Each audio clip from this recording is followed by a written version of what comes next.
All right. Dianna Ortiz. Dianna Ortiz. She was seemingly very godly, God-fearing woman who was gardening in her garden in Guatemala in the 90s when she was abducted and raped and tortured by allies of the U.S. who most likely were paid for and sponsored by the CIA or some sort of by the U.S.A. somehow. Um, Dianna Ortiz, I believe is how you spell her name. Dianna Ortiz. She was a nun. She was gardening when she was abducted.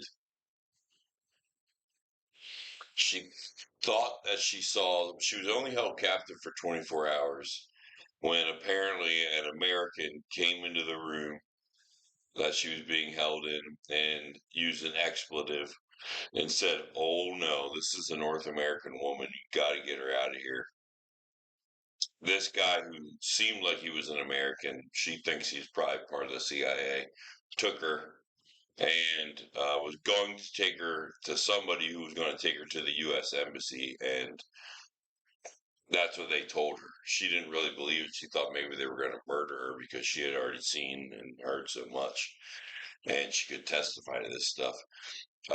So she escaped. It created a lot of headaches. The leader of the right wing military at that point in time. Let's see what his name was. He actually ended up in the United States. I believe it was Héctor Gramajo.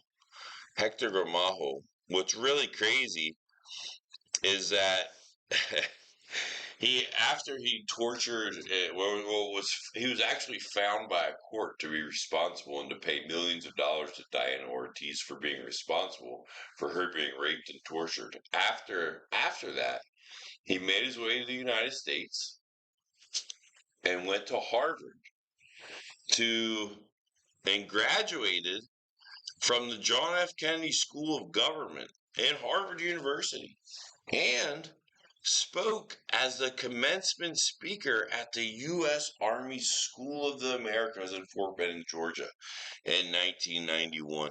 So this is amazing. The School of the Americas in Fort Benning, Georgia is where all of the death squads that fueled all of the terrible happenings down in South America during all many years. If you want to, if some terrible torture or death squads, right wing death squads, were warring in South America, they were most likely somebody involved in those death squads was trained in Fort Benning, Georgia, at the School of the Americas. That's just a fact. So I think it's really interesting that the man who was held responsible for the torture and rape and kidnapping of this beautiful lady, Dianna Ortiz, who was just peacefully gardening. She wasn't doing anything, but her following the commandments of Jesus and being a light in a dark place was interfering with the plans that the United States and their allies had in Guatemala at that point in time. So she started receiving death threats leading up to this kidnapping and torture. She kept doing her thing. She was simply just gardening when she was kidnapped and her whole life changed. It was brutal. You can Google it, you know? Yeah. I believe she gave, I saw some speeches of her. It was very difficult for her to recollect this episode in her life because it was very painful.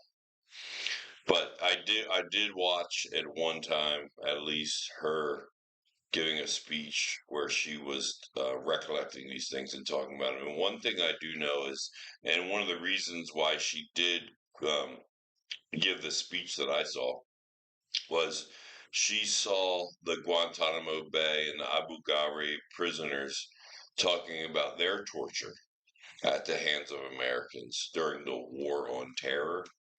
And the interesting thing for her was that the torture that the United States military was doing to these people in the early 2000s after 9/11, probably up till today in 2023, reminded her of the torture that she saw and that she was um, um, put through back in the 90s. So some demons, some evil people are teaching other cultures how to be bloodthirsty monsters and facilitators of death and destruction in far off lands right from the United States. But that's what our taxpayer money or your taxpayer money or the United States taxpayer money is going towards. Dianna Ortiz started crying when she heard some of these captives from these Abu Ghraib and Guantanamo Bay and some other places, the same torture that they were put through was some of the same torture she saw other people being put through and that she had to endure herself. Dianna Ortiz. This is not stuff that people like to hear about. This is not stuff that people like to talk about. But this is a Christian woman who was tortured and raped at the behest of the United States and their allies. And people like Voice of the Martyrs and other organizations like to talk all sorts of smack about communist countries and Muslims and get all up in arms about how the persecution's coming. Persecution of followers of Jesus has always come by people who call themselves Christians. Okay. There's been small amounts of persecution coming from other places. Muslims are not supposed to persecute Christians. They're not supposed to. Read the Quran. Talk to an educated Muslim. Do you, as a follower of Jesus or a Christian, allow Westboro Baptist Church to represent you? Do you allow the KKK or the Nazis who call themselves Christians to represent you? No. You don't want to be represented by the least common denominator. ISIS does not represent Muslims. Okay.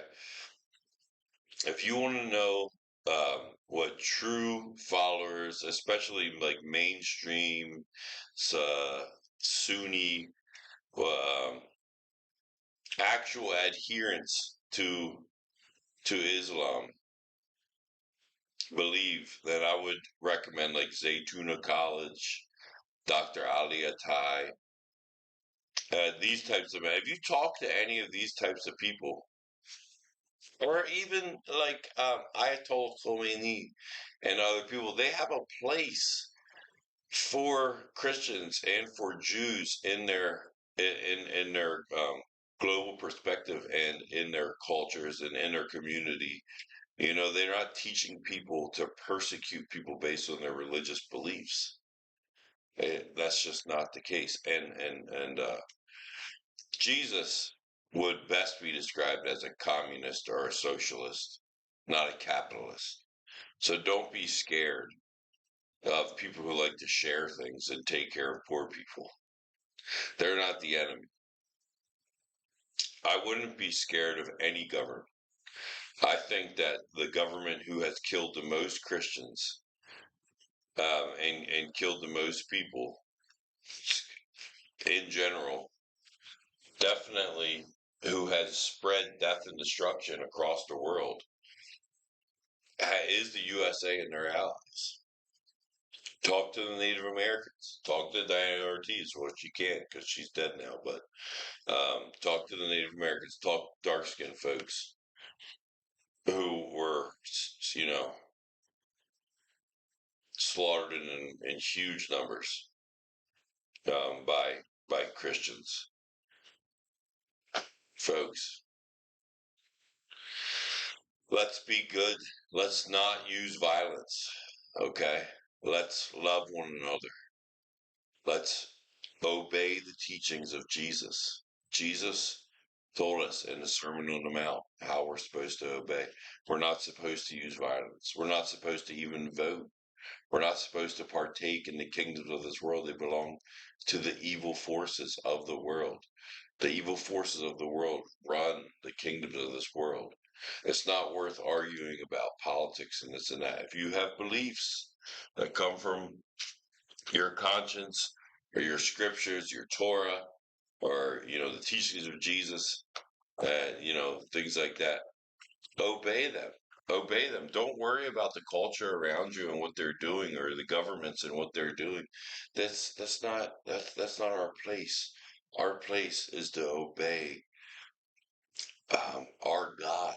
We're God-fearing people. We are to obey God first and allow Him to take care of our needs.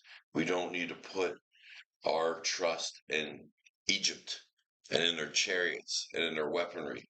We don't need to, or the modern day United States is the evil empire that we could put our trust in. The United States and our allies has all the weaponry, and we can put our trust in them. We're not to put our trust in the Democrats or the Republicans or Donald Trump or Joe Biden or, whoever, DeSantis. Just to let you know, DeSantis tortured people, tortured our Muslim brothers or cousins or whatever, however you want to describe them. He tortured them. Some really good people who ended up at Guantanamo Bay. Listen to them. Watch the interviews. Meet with these people. Some of these men have written books and they go around and they meet people. Meet with these people if you have an opportunity. DeSantis was sent down to Guantanamo Bay and enjoyed torturing these simple, peaceful men who ended up in Guantanamo Bay, many of whom were never charged with any crime. Okay? This is not acceptable for Christians to be involving themselves in these types of things. So, Shalom Aleichem. Um, stand fast, stand strong, stand up for what you believe in. You don't need to use weapons or violence to do it. You can just simply obey the teachings of Jesus, the peaceful teachings of Jesus. Shalom Aleichem.